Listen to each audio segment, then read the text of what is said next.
So welcome to today's CA Security Community Webcast.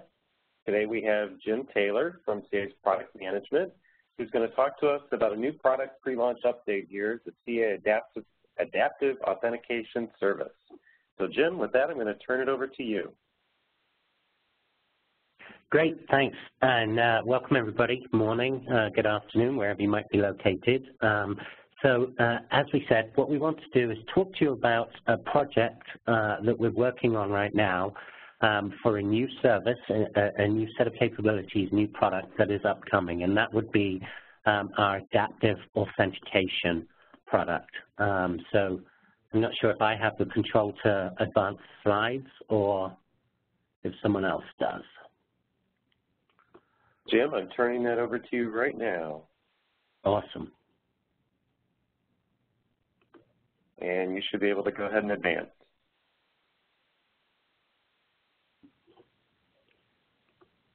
Okay, so that's great. So obviously this is forward-looking, it's strategy, it's vision.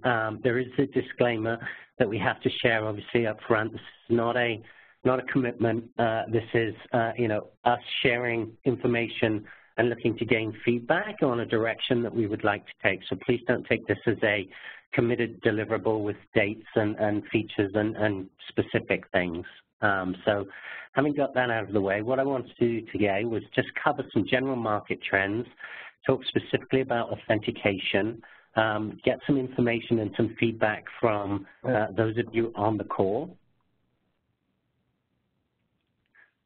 and then talk about what we're planning to build and hopefully get some feedback and input from the community itself to help us shape and move this offering in the right direction.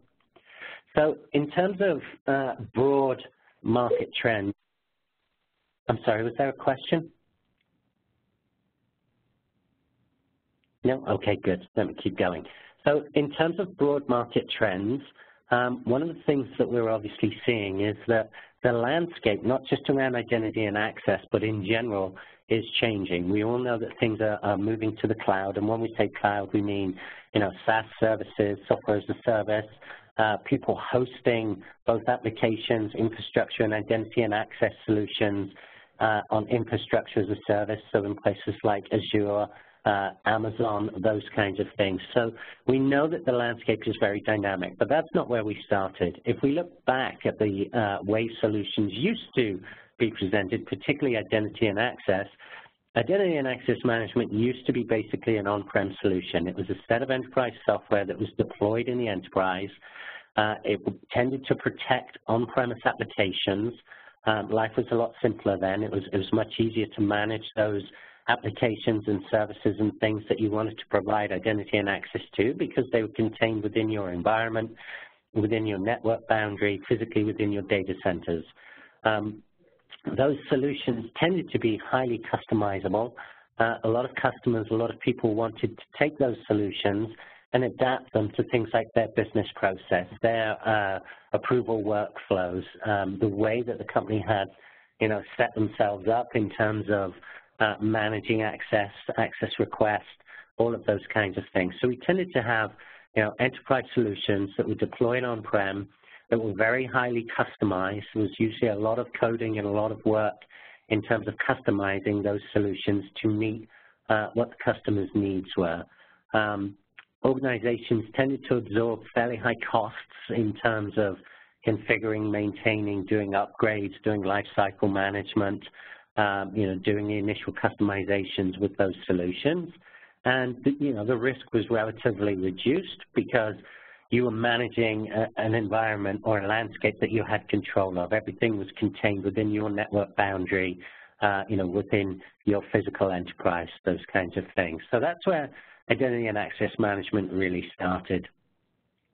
What we see today is a very different trend. We see that a lot of the applications and the services that people want to gain access to have migrated out of our control. They're outside of our environment. We've lost the benefit of having things like network boundaries and things like that. Today, we all access a lot of SaaS applications.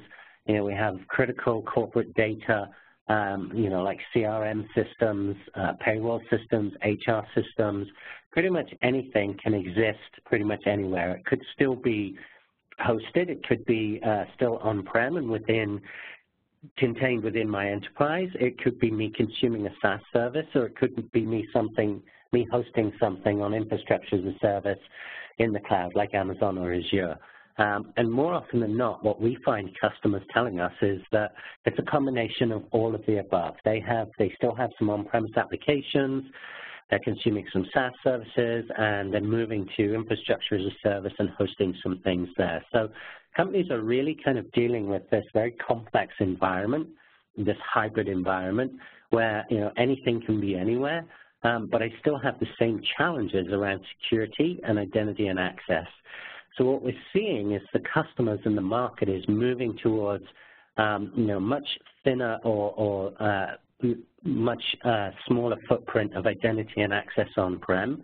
There is a market trend that is moving identity and access towards the cloud, either hosted or consumed as a SaaS application.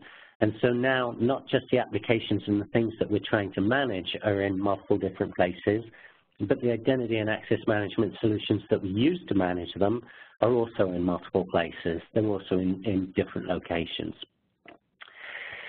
So what we see is, as this trend continues, we do anticipate that over time more and more will move to the cloud. And again, when I say cloud, I don't just mean SaaS, I mean infrastructure as a service and those types of solutions as well.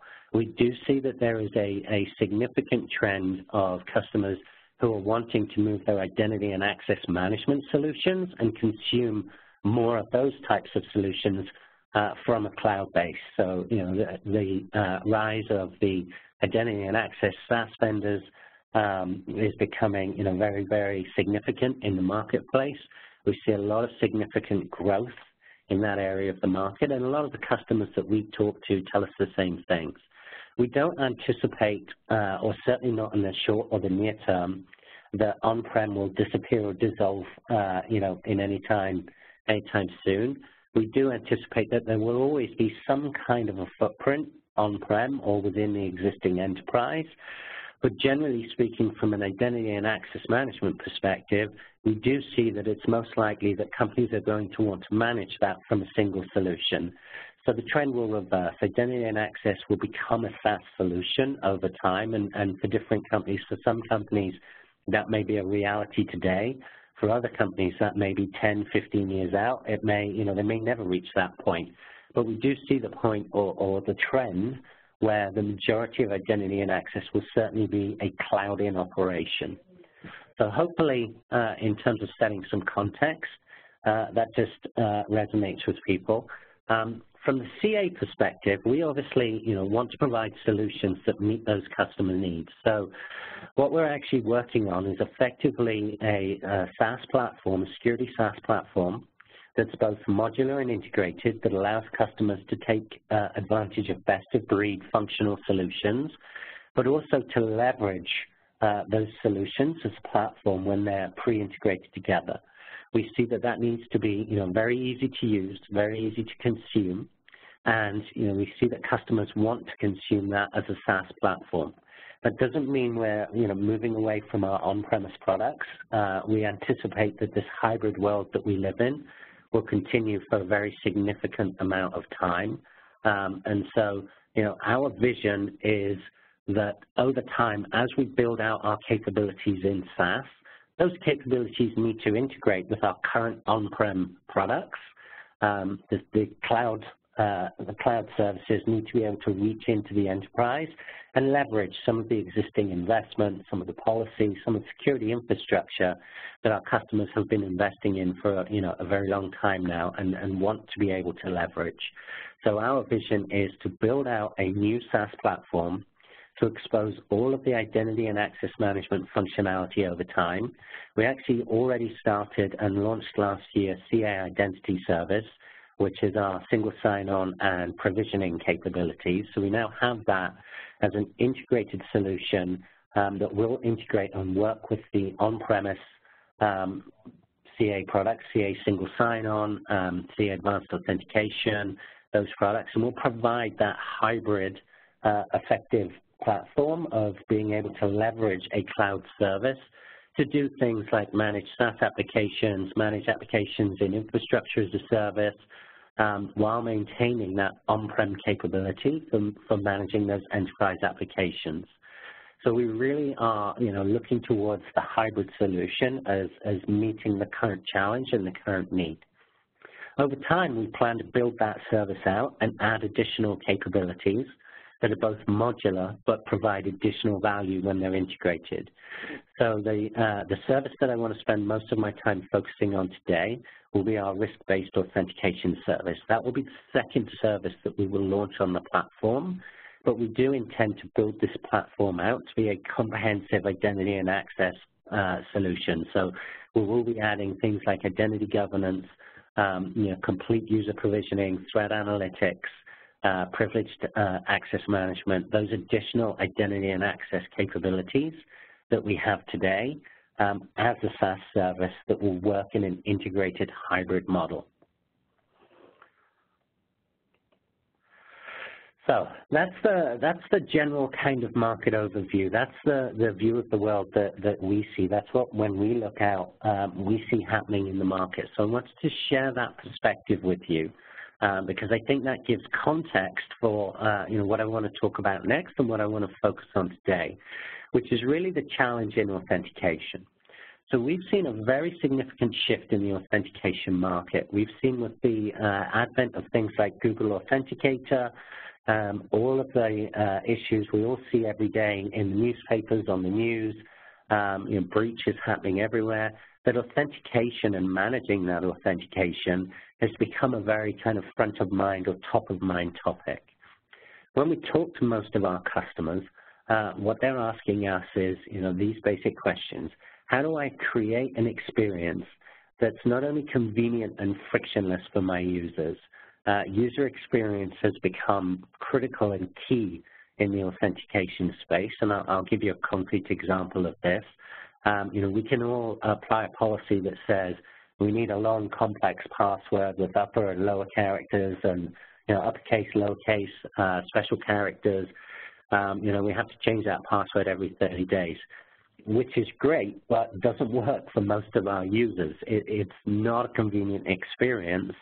And just imagine if you provide a mobile app, if you had to enter that long kind of complex enterprise password into a mobile app every time you accessed it, it would basically become unusable. So the ask is that user experience is top of mind, that we create as frictionless as an experience as possible. It needs to be secure, though. It needs to be secure enough to meet those internal needs, to meet our security policy, to comply with our audits and our compliance requirements. And it needs to be something that can be consumed and managed at a much lower cost of ownership. We need to be able to get that total cost of ownership down. We need to be able to demonstrate better user experience, that meets the security challenges of the business, provides, the right level of security at a price point that is affordable and makes sense to those enterprises. So that's really the core focus of the challenge that we see. The other challenges that we're seeing around this is a lot of organizations are actually accelerating their digital transformation. A lot of customers, there are a lot of studies and a lot of analyst research out there today that talk about the value and the importance of the digital relationship. So as organizations, start to gradually move business apps to the cloud, move, compliance in scope payloads to the cloud, allow employees to access those resources and that critical data that's either, customer data, sensitive data, or could even be IP, that kind of stuff. Businesses want to be able to allow their employees to access that from anywhere, from home, on a device, a smartphone, an iPad, a laptop, could be in the office, could be traveling. It's really, access to anything, anywhere, at any time, but done securely with a compelling user experience. So what these organizations need to do is they need to address those security and risk requirements, such as having strong authentication. Passwords just aren't enough anymore. They need to minimize any impact with those users and that user experience by making this as frictionless a process as is possible. And then they need to be able to support the changing pace of business, the accelerated growth of SaaS app consumption. Enterprises are consuming apps very, very quickly. Now that they're moving things to SaaS and the cloud, those applications are coming online and coming into the enterprise at a much faster pace than they ever have done before.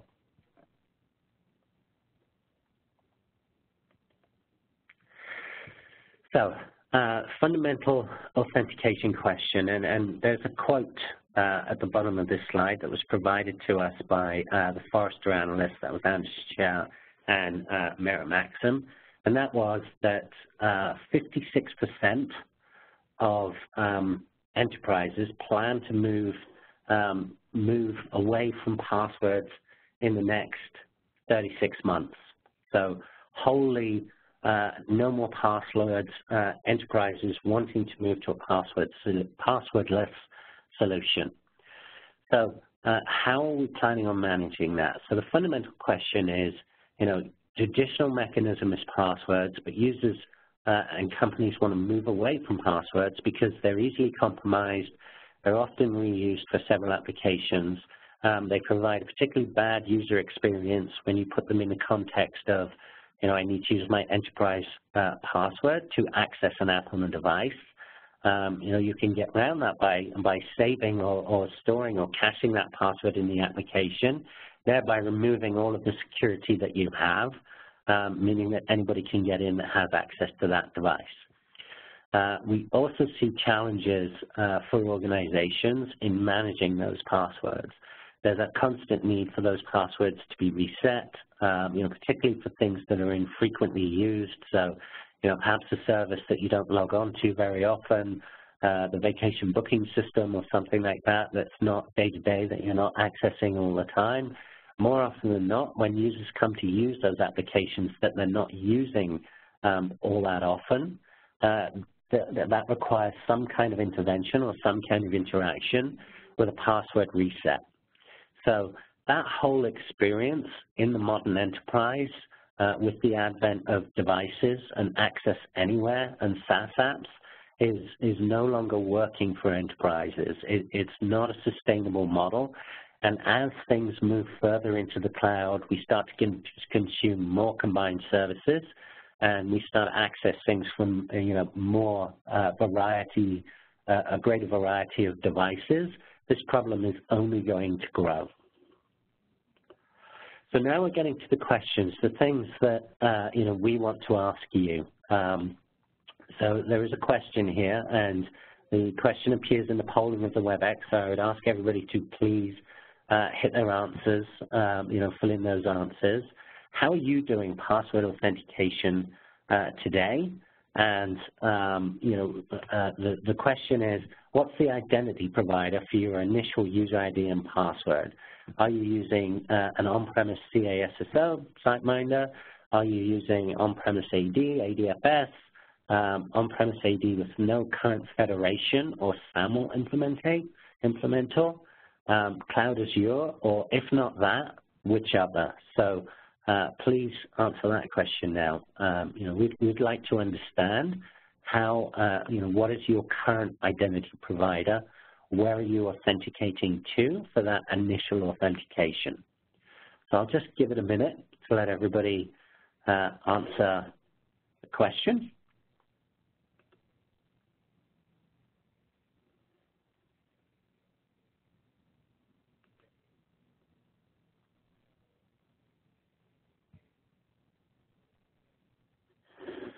Okay.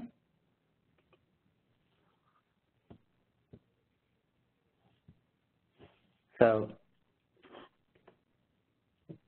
moving on to the next slide. This is one of whether or not you think authentication is acceptable as a SaaS service to you today. So again, another quote from, I think this one is from Gartner, and Gartner contends that 90% of all new or refreshed user authentication deployments will be delivered via the cloud, so from some kind of cloud service, from some kind of SaaS service. So the question to the audience is, are you planning or have you considered to move your authentication to the cloud? Or are you in a position where you currently have your authentication on-prem and you have no intention whatsoever to move that authentication to the cloud? Is SaaS an acceptable solution for you to use for your authentication mechanisms? So it's a yes-no question. Are you planning to move authentication to the cloud? So please answer now.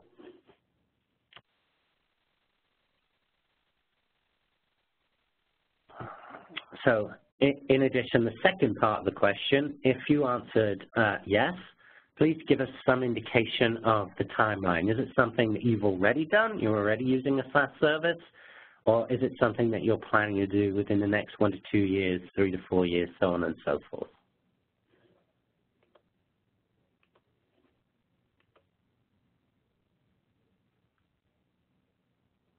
So I'll just give a minute to let everybody answer the question.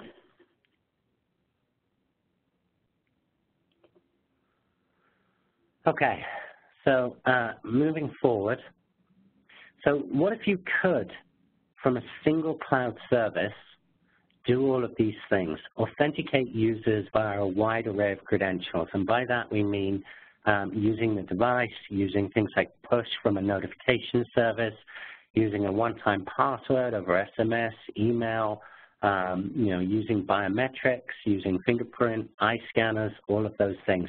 What if you had a service, or you could access a service that could provide you that wide array of credentials?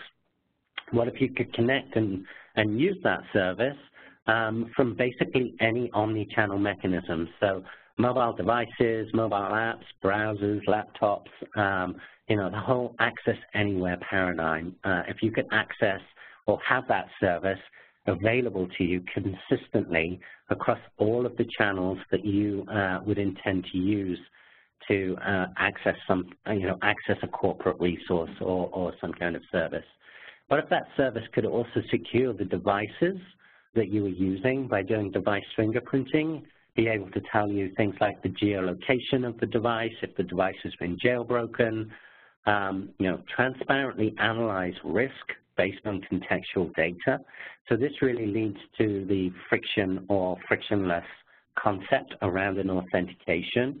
If you could analyze the context of a transaction, if it's Jim Taylor and he's on a corporate device, sitting in an office on a corporate network, and he's accessing something that he does routinely every day, then obviously I would assign a very different risk to that if it was Jim Taylor on a device that I'd never seen before, and he was in some kind of remote location on, public access, internet connection, and was traveling or something like that. And then what if you could, based on that contextual risk, initiate step up when risk was high? So if it was, some kind of set of circumstances that either led me to be uncertain about that transaction, or if it was a user I hadn't seen before, a device seen before, if I could take what I know about that transaction, apply it and turn it into some kind of risk level, and then dynamically apply my security and authentication policy based on the risk that I see. So would that be of interest to you guys? Would that be something that you would consider? So moving forward, that is the vision of Nova, of Project Nova, of the product that we're now working on, our new Authentication as a Service product. Our goals or our vision around this product is for it to be a leading-edge, strong authentication and contextual risk service. And I will come back to risk, in detail in a couple of slides, because we see that as a very, very key theme, key feature, key set of functionality. And would love to get some feedback from you on that.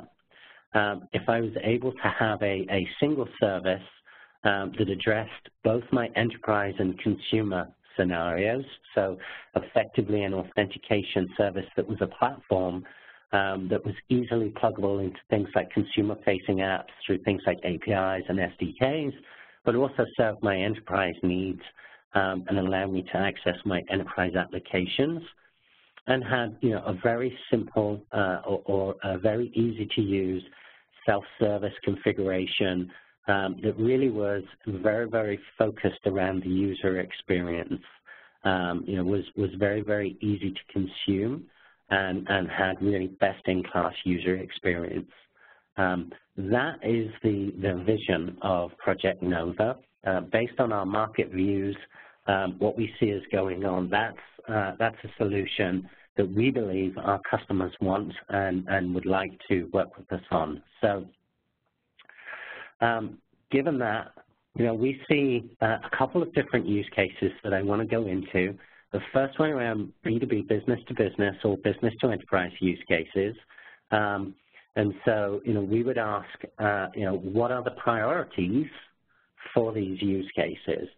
So obviously the first one being custom applications, things like, web applications, mobile applications.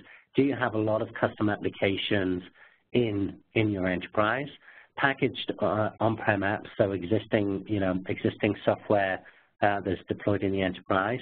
SaaS applications, remote access, so that's things like VPN, both IPsec and SSL. Privileged access management, network login, so your domain login, and things like virtual desktops. So there is a question on this slide, so we would ask you to please select the top 3 use cases that you would view within your enterprise for authentication. And it's a radio button question, so please go ahead and answer that question. And then the second part of that question is, if you select VPN, which protocols do you need? Do you have a traditional IPsec VPN that needs radius? Do you want something that works over SAML? Not sure, or something else, please specify. So I'll stop here and give a few minutes just so everybody read the question and answer it.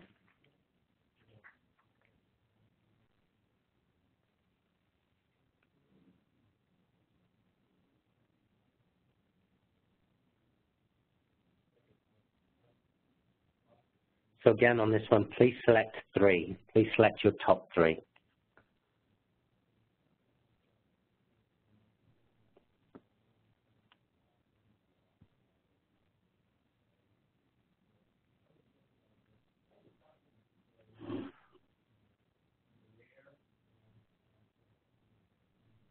Okay, so hopefully I'm giving everybody enough time to answer those questions as we go through. So on to the next slide. So one of our goals, one of the things that we are discussing with our customers is that they want a very versatile set of authentication mechanisms. So we obviously have an existing product, CA Advanced Authentication, as a strong authentication on-premise enterprise deployed product. As we build out Nova as the SaaS version or the SaaS platform next generation for authentication, we really want to understand what types of authenticators or what types of authentication mechanisms customers are looking for. So our intention is to offer all of the following. So push notification through a notification service, OTP, one-time password generated either via SMS or email, CA Auth ID, which is a proprietary patented authentication mechanism as part of a client of Advanced Authentication. The ability to do biometrics, so both voice, so voice print, the ability to do voice authentication, facial recognition, and fingerprint. And then also the ability to have a mobile or a desktop client that can generate a one-time password, and then OAuth tokens. So we really are looking at a very comprehensive range of authentication mechanisms. We believe that this is reasonably comprehensive in terms of all of the different mechanisms that people would look to use. And so, if there's something that we're missing, then obviously please let us know. So moving forward to the question slide, I believe. That's great. So for business to business or business to enterprise, which are the preferred multi-factor authentication mechanisms that you would look to use in your enterprise or your environment? So again, on this one, please select the top three. Please select, I think the question needs to be updated. I'm not sure if the question's actually updated.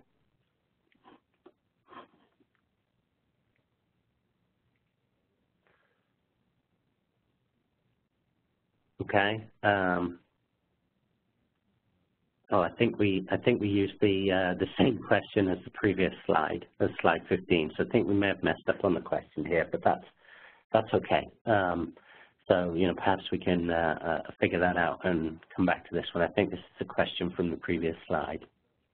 But again, what we would be looking for feedback on at some point would be the different MFA credentials that you would feel would be important in this environment. Hey, Jim, it's Chris. Hey, Chris. Is this supposed to be what is your MFA priority? Yes. Okay, we can go back to that one. Give me a second. Okay. So this would be, select between biometrics, hardware, software, the items listed on the slide. So apologies, team, is how you know it's live.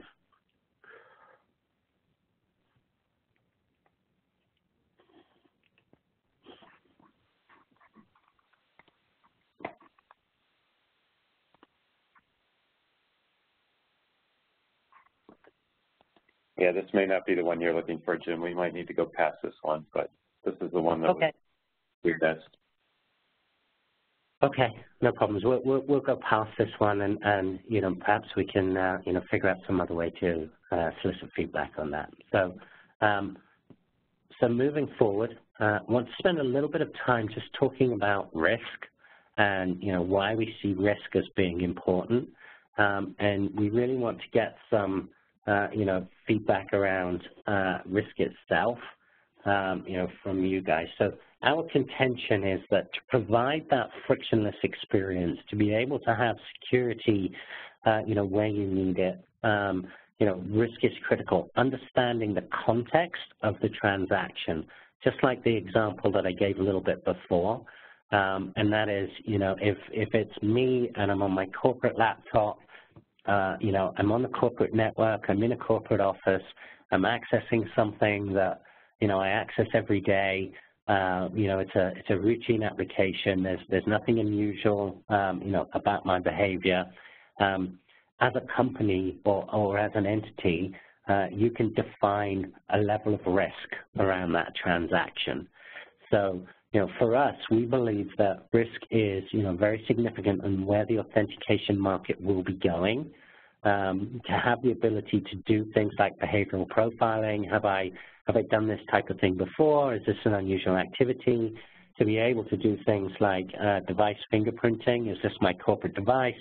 Have you seen me on this device before? Is the integrity of the device good? Has it been jailbroken? Is there malware on it? Anything like that?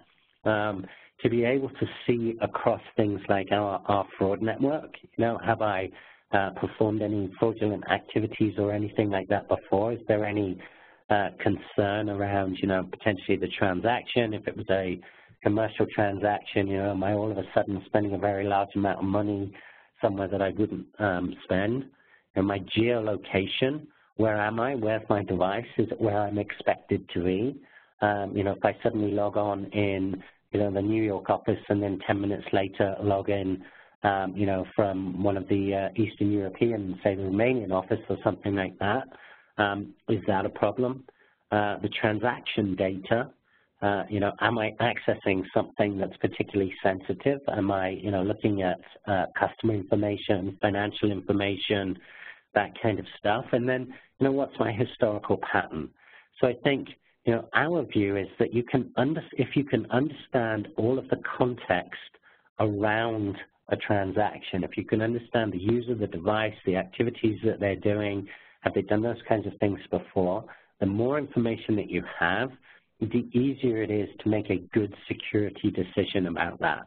And that really leads to that reduced friction experience. If it's something that, I'm not that worried about, is not a very high risk, then I can lower the barrier to perform that activity. I may, at some point not even require an authentication. If I've already, authenticated that user within that session previously, maybe I don't need to authenticate them again. So that's our contention of the value of risk and what it allows you to do once you understand the context of that transaction and how it allows you to provide, a secure but reduced friction experience to your users. So the question on this slide is, how important is including risk as part of the authentication process to you? Is it something that you think is very important? Is it something that you think, yeah, you're interested, but right now you're just much more focused on the tactical challenge of solving multi-factor authentication, or is it something that you think is not important at all?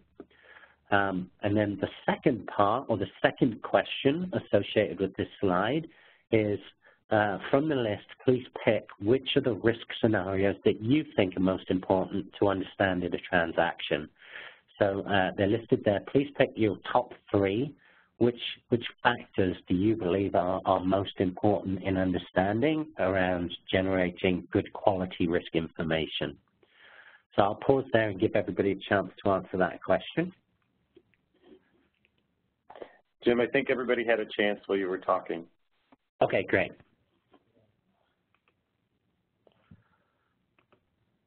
Okay, so obviously, we view risk as being fairly significant. So within Project Nova, our goal is to add and provide some real-time contextual risk analysis. I'm not going to run through, all of the points on the slide. I think I've talked about quite a few of these as well. But key features really being around behavioral, device, and having configurable policies, having the ability to determine what you view is risk, to be able to set your risk scale to determine what's right for your organization, but then to be able to dynamically, through policy-driven, be able to configure that policy as to what response you would like to provide around risk. So, do you just want to force a step up if something is medium risk, or, do you want to be able to do, something that's more granular than that? Do you want to be able to, do that dynamically and figure that out? So, as I said when I was talking in the previous slide, the key benefits that we see are this improves the user experience, allows you to set the right security for the right transaction to create as frictionless as possible a user experience while maintaining your security. It allows the system to learn and refine, as those needs evolve, and allows you to, reduce any potential fraudulent risk. So for us, we see this as a key kind of inflection point of where the market is going, where these solutions are going. So I think that was everything that we wanted to cover, and I think that, that was, basically the presentation around Project Nova and what we're doing. One thing that we would really ask, one thing that we would, really encourage is it's very important to us that we're providing solutions to the business problems that, our customers and you, the community members, have. So we would ask, please share your opinion. Please participate in the validation program. We will be running a full validation program for this project, so you can sign up for this at validate.ca.com. As part of that validation, we'll be sharing designs, architecture, use cases, strategy. We will also be, making available things like end-of-sprint demos so you can see how the project is progressing.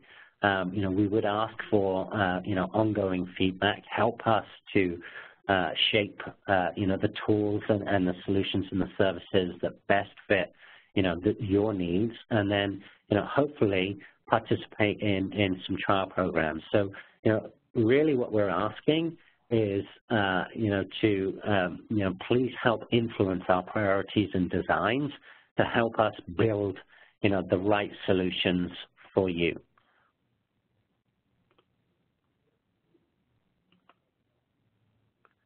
And I think we're now at the question section.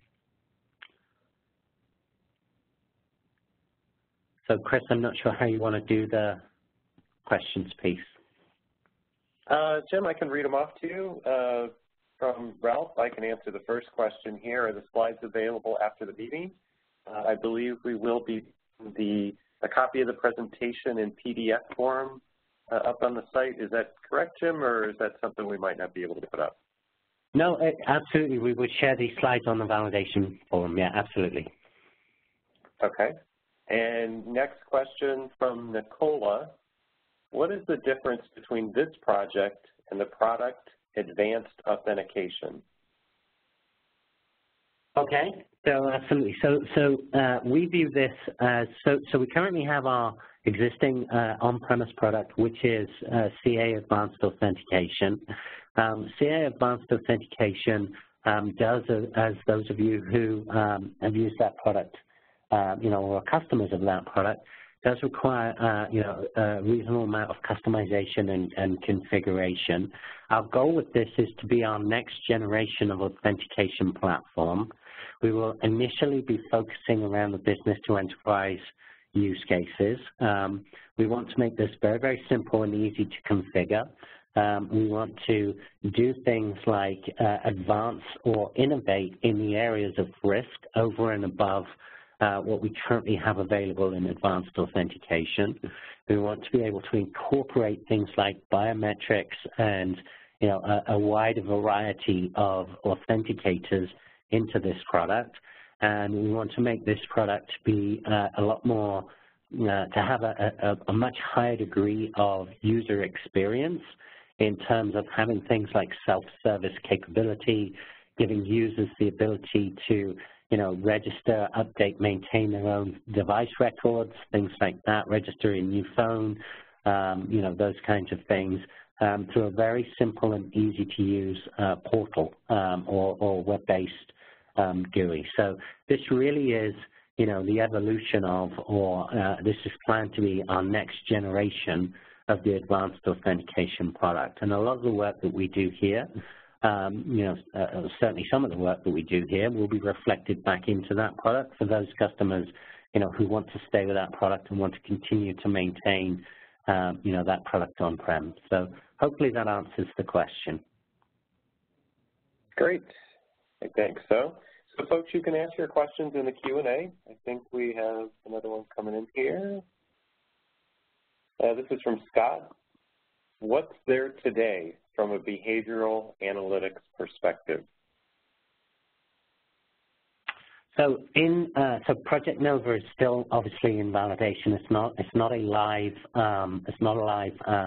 project. So we do have some user behavioral capabilities available in the advanced authentication product on-prem, and that is a limited subset. So for those of you that are aware or maybe not aware, CA actually acquired a threat analytics platform about 12 months ago, a company called Mobile System 7.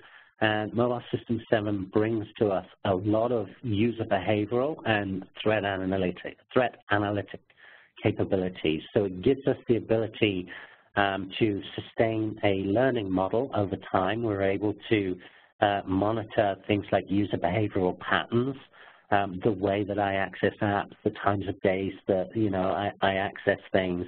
It allows the system to build up a picture of what is normal behavior for myself, normal behavior for somebody like me, for an employee, and then that obviously allows us to highlight anything that's outside of the norm.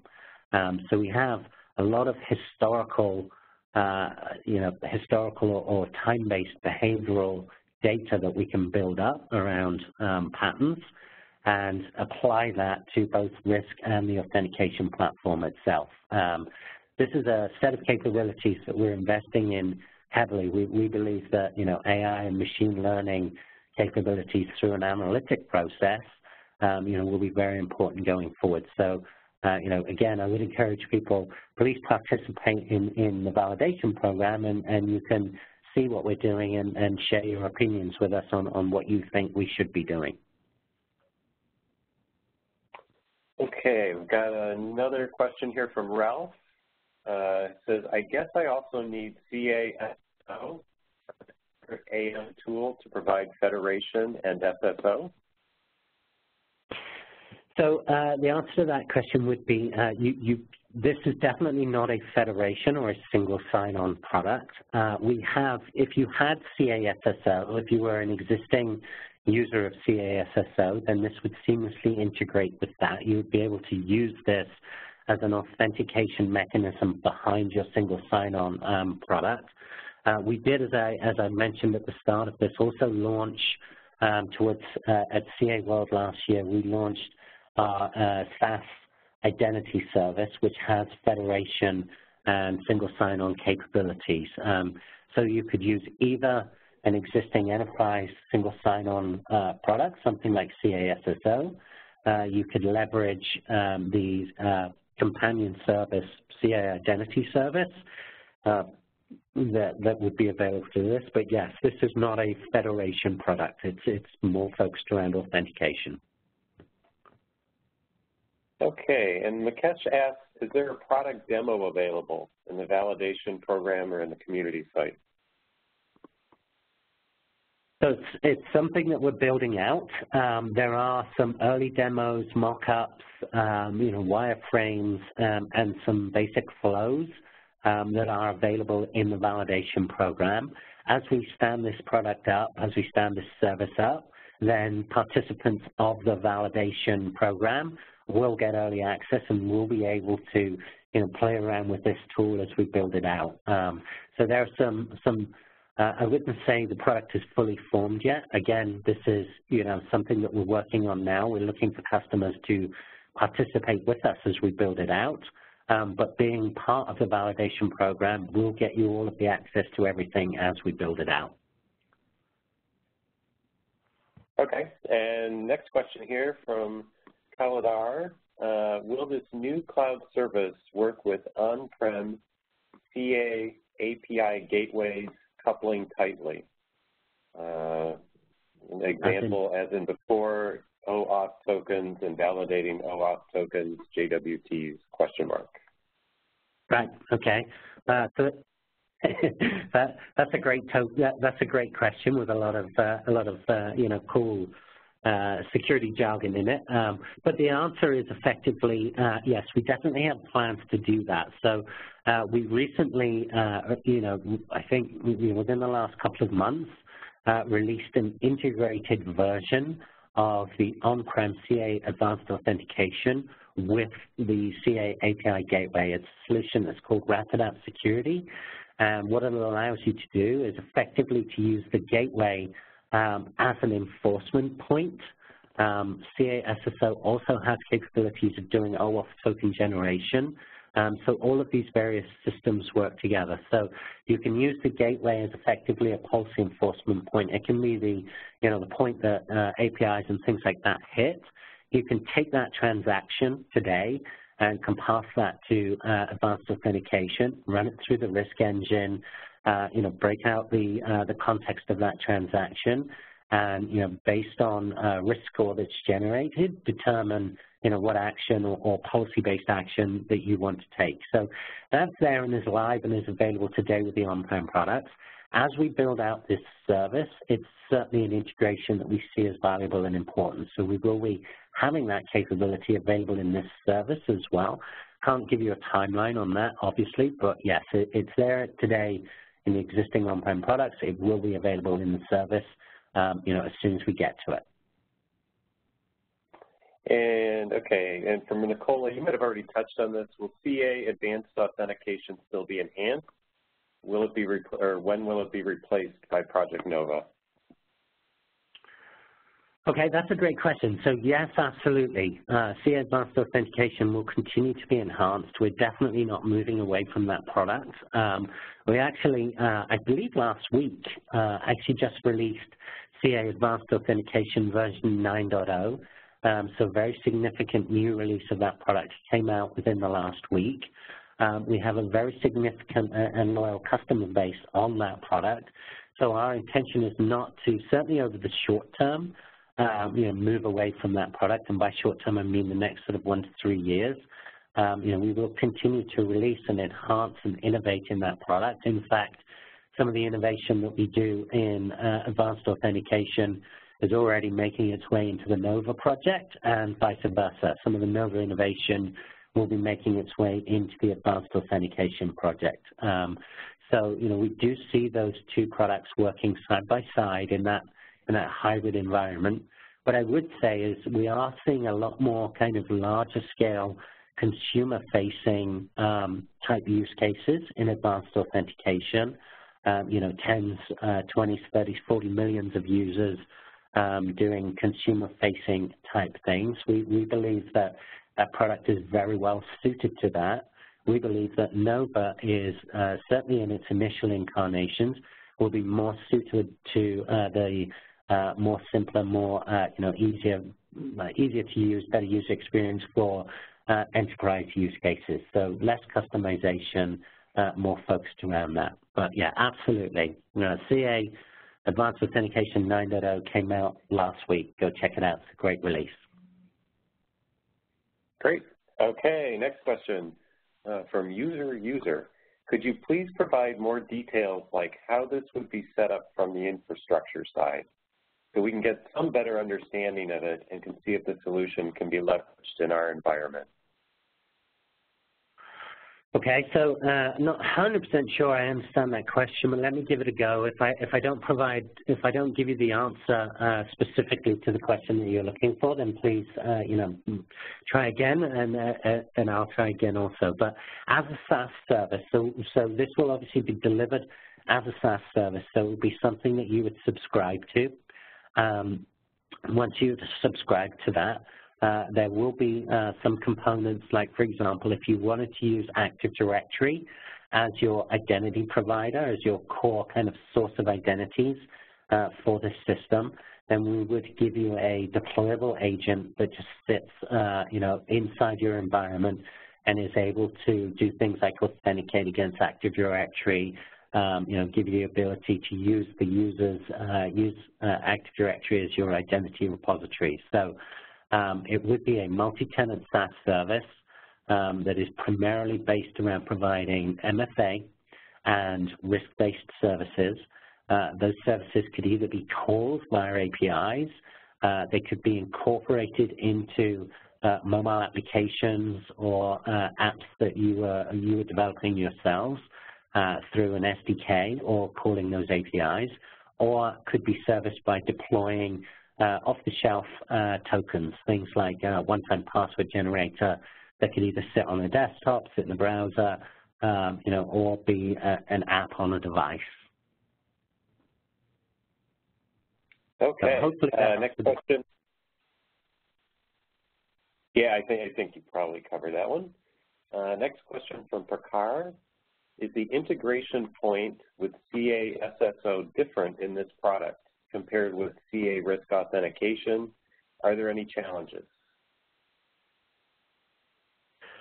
So obviously within CA SSO, you have the ability to define authentication schemes or schemas. We would be adding this, to effectively be in the drop-down, an out-of-the-box authentication mechanism. So, our goal would be as we move both those solutions forward, we would basically provide you that out-of-the-box or seamless integration. In the early stages, the integration would be, a little bit more manual, obviously, until we kind of reach that point where we're able to automate everything. We don't really perceive any challenges. It would be very similar to the authentication that you have, the integration that exists today with CA Risk Authentication. So concepts, and the flows would basically be the same.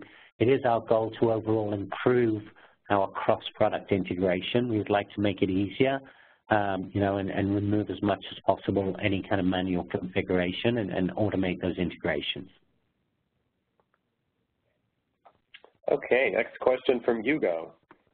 Considering that in the future, the most important data comes from the user devices themselves, could we consider using risk analytics for IoT devices?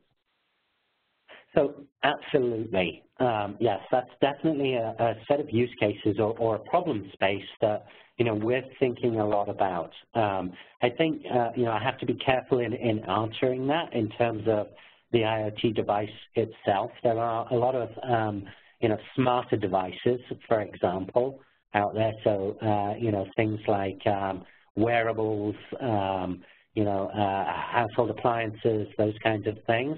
I think the level of interactivity and information that you could get from something like that is vastly different to something that you might be able to get from a very simplistic IoT device. An example would be a light bulb, or something like that, a dissolvable RFID tag that's used to track shipments in a warehouse, those kinds of things. So I think that's a very, very broad question.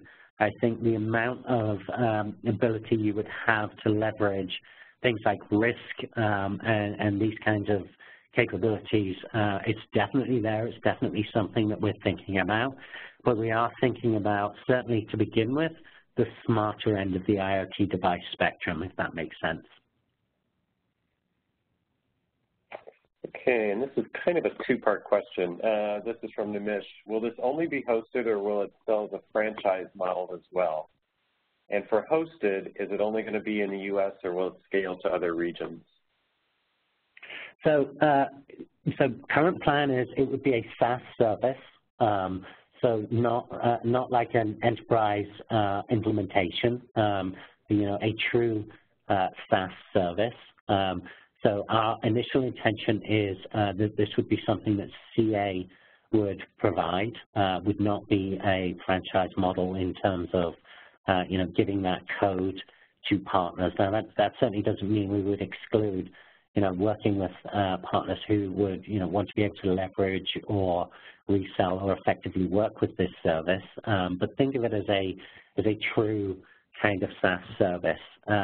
We are collecting data from multiple regions, across the globe. One of our core kind of tenets or premises around this service is that because it's not our intention to be fundamentally, a core identity provider, or to certainly limit the amount of identity data that we may hold, that does, it doesn't eliminate, but certainly does reduce some of the barriers around, hosting in multiple geographies.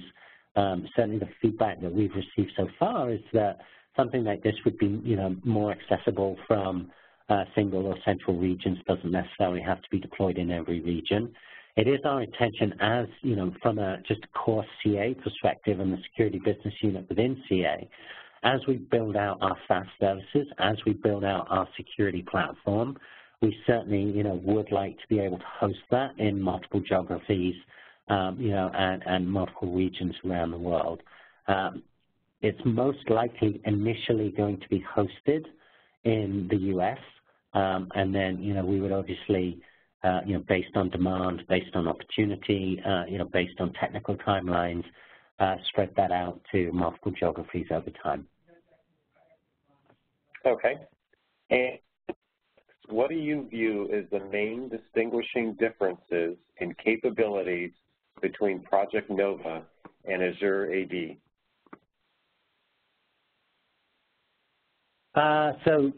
Two very different things. Obviously, Azure is, much more of a comprehensive, it's effectively Microsoft's platform for identity and access. So Nova is more focused specifically around authentication.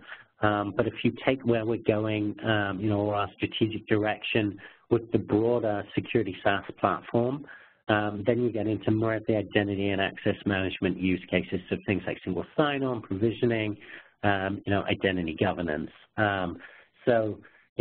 My personal belief is that while Microsoft is developing those capabilities out on Azure AD, they have some, good, strong capabilities around things like MDM, mobile device management. They've added some good authentication capabilities. We do see Microsoft partnering, with other vendors in the space who are much more kind of focused around the security and the identity and access space itself. So I think Microsoft is great for Microsoft environments, but in a heterogeneous environment or something that you want to have the ability to span, multiple on-prem applications, diverse applications and platforms, things like mainframes, SAP implementations, just the wide variety that we see in the common enterprise, that very kind of diverse environment. We would say that would be a strength for us. We have that experience. We have very strong capabilities on-prem today. We are trying to provide a solution that matches with the hybrid environment that we see a lot of our customers asking for. So I would say that would be, one of the key differences that I would point out. Okay. One last question here from Bob. When will this be available on validate.ca.com? He's not seeing it right. So the project placeholder should be there right now, Bob. So I will have the team follow up. Perhaps we could send an email out to everybody on this call just to make sure they have the right link. It's my understanding that the project itself, the link for registration has already been put up there. I do believe we do have some people already registered on that. So, Chris, probably the best thing to do is we can follow up afterwards with the link and, just make sure that people are seeing the right project and can get access to it if they're interested in it. Yeah, we'll have an email out to everyone who attended today with a link to the recording. So we can also provide that link to the validation site.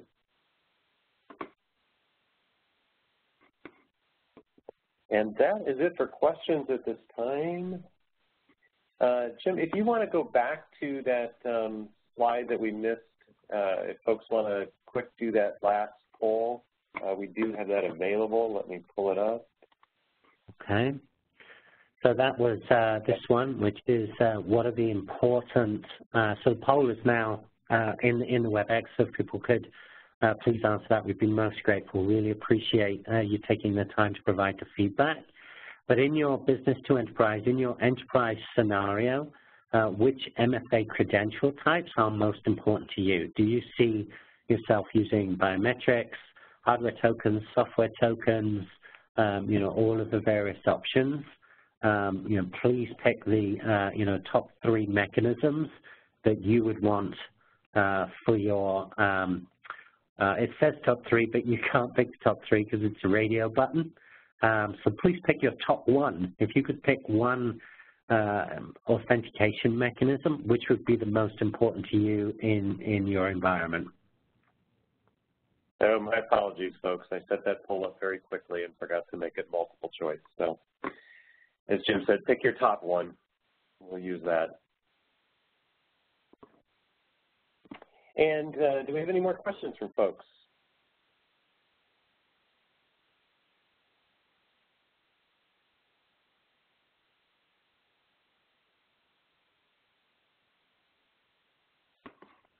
I don't see any more questions coming in, Jim.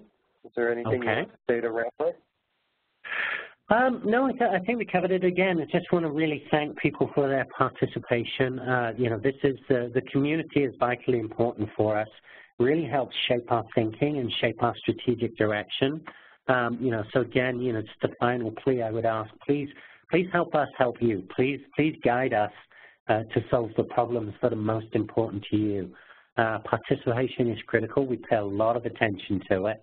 When we're designing and building solutions as we evolve our strategy, the challenges that we want to solve largely are the challenges that, you highlight to us or provide to us. So, again, thank you so much for your participation. Thank you for helping, shape our strategy, shape our direction, and, please continue that. And if there's any additional information, anything that, question pops in your head, that you weren't able to ask or, that resonates with you, then, please reach out. Please reach out through the communities. We're very active as a product management team in the communities, and there's nothing we love more than talking to customers. That's the best part of our day. I think with that, Chris, I think I'm good.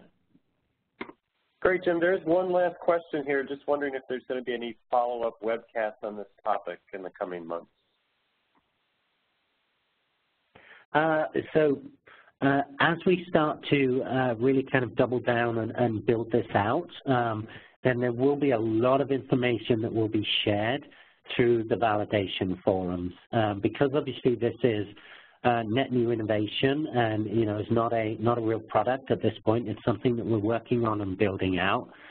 We will be sharing a lot of information. We do intend to do some webcasts in the upcoming months around, you know, various topics around security and identity and access.